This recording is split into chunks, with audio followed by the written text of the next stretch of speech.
اور 2018 میں بھی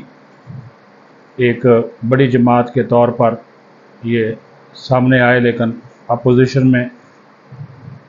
بیٹھنے کی بجائے حکومت بنائی۔ جس طرح بنائی وہ آپ کے سامنے ہے، کیونکہ اپوزیشن میں بیٹھنے کی بجائے کہ میں نے لفظ اس وجہ سے استعمال کیا کہ جو ابھی الزامات لگائے جا رہے ہیں دھاندلی کے، اس وقت بھی جو موجودہ حکمران جماعت ہے اور پیپلز پارٹی ہے، JUIF ہے، وہ یہی الزام ان پہ لگا رہے تھے۔ اور اس پروجیکٹ نے جو کچھ اس ملک کے ساتھ کیا، اداروں کے ساتھ کیا، وہ ہم کتنی ہی مرتبہ کہانی سنا چکے، لیکن اب اس کو ڈبے میں بند کر کے پیک کر دیا گیا ہے، اور اوپر اس کے جو ہے نا بڑا وزنی پتھر رکھ دیا گیا جو کہ ہلایا نہیں جا سکتا، کیونکہ اس پروجیکٹ نے کسی کے پلے کچھ نہیں چھوڑا۔ ہر ایک کی توہین، بے عزتی، تضحیک، تذلیل، ادارے کی بھی اور شخصیات کی بھی، وہ کیا کہتے ہیں کوئی اس میں نہیں چھوڑا۔ اور اسی وجہ سے اب رانا ثناء اللہ نے یہ عندیہ دے دیا ہے، جو کہ مشیر ہیں برائے عوامی و سیاسی امور، وزیر اعظم کے مشیر ہیں، انہوں نے یہ عندیہ دے دیا ہے کہ تحریک انصاف پر جو ہے وہ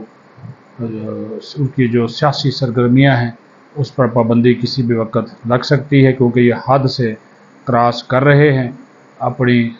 تجاوز کر رہے ہیں، اپنی حدود سے ریڈ لائن کراس کر چکے ہیں۔ تو لہٰذا آنے والے دنوں میں ان کی پولیٹیکل جو ایکٹیویٹیز ہے اس پہ پابندی لگ سکتی ہے، کابینہ سے اس کی منظوری حاصل کی جائے گی، بڑا شور شرابہ ہوگا، لیکن جناب یہ ایک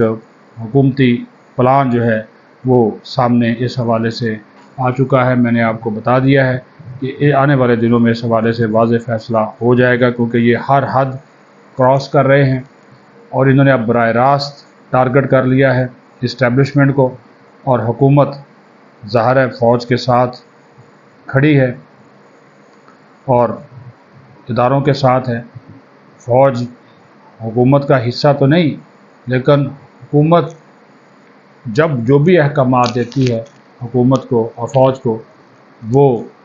فوج جو ہے اس میں ان کی مدد اور تعاون جو ہے وہ کرتے ہیں۔ پھر میں نے جس طرح آپ کو بتایا کہ یہ جو پروجیکٹ تھا کتنا مہنگا پڑا، کس طرح ریاست افواج آرمی چیف کے خلاف بغاوت کی گئی 9 مئی کو، یہ اب دوبارہ دہرایا نہیں جائے گا، دوبارہ جو ہے وہ ہمیں اس کی شکل نظر نہیں آئے گی۔ بہرحال عارف علوی کو نیا رول دیا جا رہا ہے، اور جو انہوں نے کل عمران خان سے ملاقات کی ہے بڑی تفصیلی، اس میں عمران خان کو کہا ہے عارف علوی نے کہ منت ترلا کر لے اور اسٹیبلشمنٹ کے ساتھ صلح صفائی کر لے۔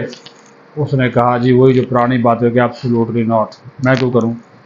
انہوں نے میرے ساتھ زیادتی کی ہے، میں ان سے لڑوں گا، میں ان کا مقابلہ کروں گا، آخری یہ مجھے مارنا چاہتے، وہی پرانی بات ہے جی، یہ ہو گیا وہ ہو گیا۔ اور علوی کو اب کہا جا رہا ہے کہ یا تو وہ صدر بنیں گے آنے والے دنوں میں پارٹی کے، یا چیئرمین بنیں گے، تو اس کا بھی، اور پھر وہ کیا اپنا کردار ادا کرتے ہیں، کس طرح وہ ان کو بنانے کی کوشش کرتے ہیں، کیونکہ وہ اب ساری چیزیں تو ختم ہو گئی۔ جب آرمی چیف خود کہہ رہا ہے کہ ان کے ساتھ نہ سمجھوتا ہوگا نہ ڈیل ہوگی، تو پھر عارف علوی کیا کریں گے؟ بہرحال آنے والے دن جو ہیں PTI کے لیے بھی بڑے سخت ہیں، پاکستان کی سیاست کے لیے بھی بڑے سخت ہیں، امتحان اسٹیبلشمنٹ کا بھی ہے، عدلیہ کا بھی ہے، ریاست کا بھی ہے، حکومت کا بھی ہے۔ اب دیکھتے ہیں کہ اس امتحان میں کون کون جو ہے وہ سرخرو ہوتا ہے۔ اپنا خیال رکھیں، بہت شکریہ۔ پاکستان زندہ باد۔